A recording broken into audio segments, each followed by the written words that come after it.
If you are wondering if we have reverse charging available on Redmi A7 Pro, then the answer is partially yes. We do have wired power sharing available on this device.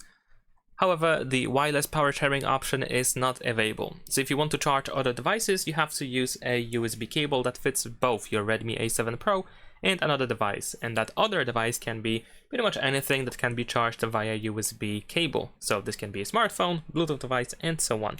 We just have to connect both devices together with the USB cable. There we go. And your phone should start charging that other device.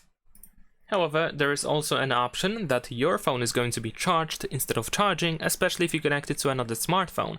If that is the case, you want to go to notifications and look for a notification about this device being charged via USB or something.